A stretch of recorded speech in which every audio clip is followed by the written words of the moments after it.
If the pulse rate is more than 100 पर minute the condition is called. अगर pulse rate 100 से अधिक होती है पर मिनट में तो कंडीशन क्या कहलाएगी? Option A tachycardia, option B bradycardia, option C hyperpnoea और ऑप्शन डी ब्रेडीपनिया। देखिए ब्रेडीपनिया में क्या होता है कि जो ब्रीथ रेट होती है वह 10 से कम हो जाने को ब्रेडीपनिया कहते हैं। हाइपरपनिया क्या होता है? हाइपरपनिया में लगातार गहरी सांस लेने की कंडीशन को हाइपरपनिया कहते हैं। इसमें लंग्स के अंदर एयर का वॉल्यूम इंक्रीज हो जाता है। और जो ब्रेडीकार्डिया होता है इसमें जो पल्स रेट होती है वह 60 से कम होने की कंडीशन को ब्रेडीकार्डिया कहते हैं। और इसमें पूछा गया है more than 100 breath per minute condition क्या कहलाएगी? तो कहलाएगी tachycardia. Option A is the right answer. चलते हैं नेक्स्ट क्वेश्चन की तरफ।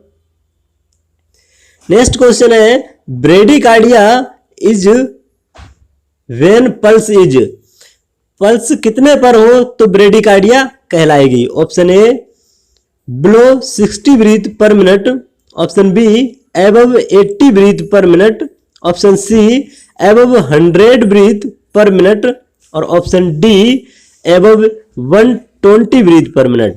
देखिए जो ब्रेडीकार्डिया की कंडीशन होती है इसमें जो पल्स रेट होती है वह बिलो 60 ब्रीथ पर मिनट हो जाती है। Option A is the right answer. और जो ऑप्शन सी है यह है टैकीकार्डिया की कंडीशन को कहते हैं। टैकीकार्डिया की कंडीशन को कहते हैं जैसा कि आप पिछले क्वेश्चन में देख चुके हैं। चलते हैं नेक्स्ट क्वेश्चन की तरफ। नेक्स्ट क्वेश्चन है हमारा how will you instruct the students to record clients pulse rate is found above the normal. आप कैसे एक स्टूडेंट को निर्देशित करेंगे किसी क्लाइंट की पल्स रेट लेने के लिए पल्स रेट नॉर्मल से अबव है? Option A tachycardia, option B hyperpyrexia, option C dysrhythmia और ऑप्शन डी इर्रेगुलर बीट। देखिए जो डिसरिथमिया होता है और इर्रेगुलर बीट होती है ये दोनों एक ही कंडीशन होती हैं। इनमें क्या होता है कि जैसे प्रत्येक बीट के अंदर जो प्रत्येक पल्स बीट होती है इसमें क्या होता है कि नॉर्मल इंटरवल होता है और अगर इस नॉर्मल इंटरवल में डेविएशन हो जाता है तो कंडीशन इर्रेगुलर बीट या डिसरिथमिया कहलाएगी। हाइपरपैरेक्सिया क्या होता है? इसमें 105 डिग्री फ़ारेनहाइट से अधिक टेम्परेचर होने को हाइपरपैरेक्सिया कहते हैं और नॉर्मल से अधिक जैसे above the normal pulse rate को टैकीकार्डिया कहते हैं। Option A is the right answer. चलते हैं नेक्स्ट क्वेश्चन की तरफ।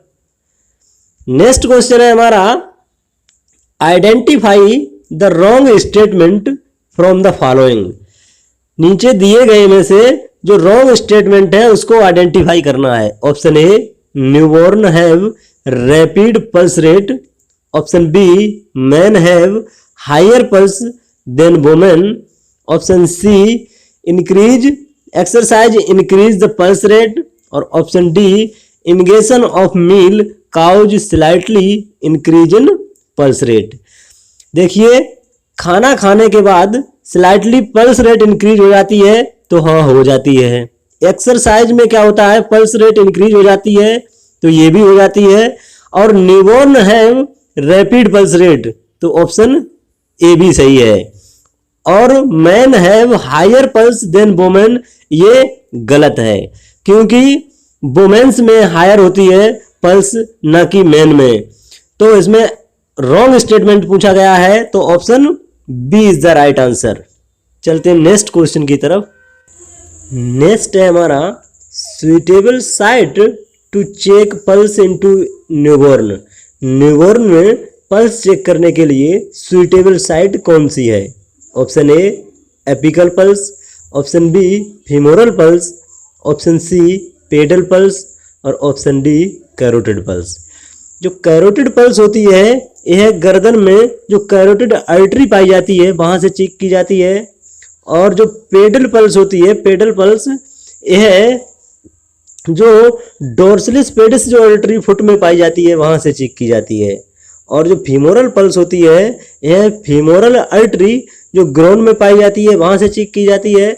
और एपिकल पल्स जो होती है यह अपेक्स ऑफ द हार्ट के अपेक्स से पाई जाती है।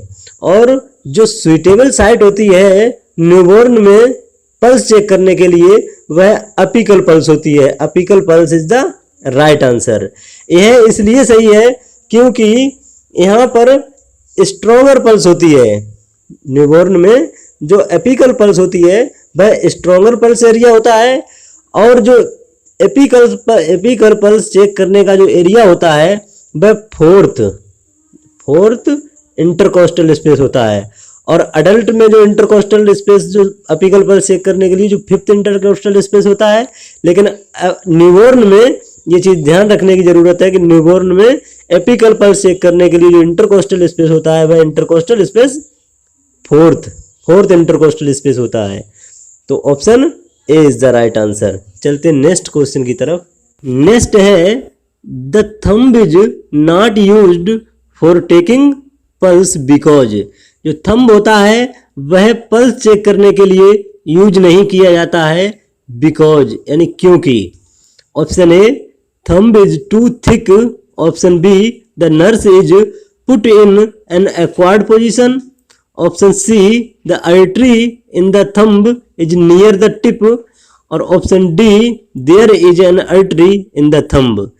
देखिए जो थंब होता है वह इसलिए पल्स चेक करने के लिए यूज नहीं किया जाता है क्योंकि there is an artery in the thumb. जो थंब होता है उसमें पहले से ही आर्टरी होती है और उसमें पहले से ही पल्स पाई जाती है। और जब पहले से ही पल्स पाई जाती है तो उससे किसी की पल्स चेक करोगे तो पल्स में रीडिंग में मिस्टेक हो सकती है। Option D is the right answer. चलते हैं नेक्स्ट क्वेश्चन की तरफ। नेक्स्ट है correct site to verify radial pulse reading is. जो रेडियल पल्स होती है उसकी रीडिंग को वेरीफाई करने के लिए करेक्ट साइट कौन सी है। Option A brachial artery. Option B apex of the heart. Option C temporal artery. और ऑप्शन डी कैरोटिड आर्टरी। देखिए कैरोटिड आर्टरी जो होती है यह गर्दन में पाई जाती है जिससे कैरोटिड पल्स का पता चलता है। और टेम्पोरल आर्टरी जो होती है यह टेम्पोरल बोन में पाई जाती है जिससे टेम्पोरल पल्स का पता चलता है। और अपेक्स ऑफ द हार्ट यह एपिकल पल्स चेक करने के लिए यूज किया जाता है। और ब्रेकियल आर्टरी जो होती है यह ब्रेकियल पल्स को चेक करने के लिए यूज किया जाता है जो एल्बो के ऊपर पाई जाती है। और रेडियल पल्स की रीडिंग को वेरीफाई करने के लिए अपेक्स ऑफ द हार्ट जो होता है इसे एपिकल पल्स भी कहा जाता है। Apex of the heart is the right answer क्योंकि रेडियल पल्स को चेक करने के बाद एपिकल पल्स इसलिए चेक की जाती है जिससे पल्स डिफिसिट का पता चलता है। Option B is the right answer.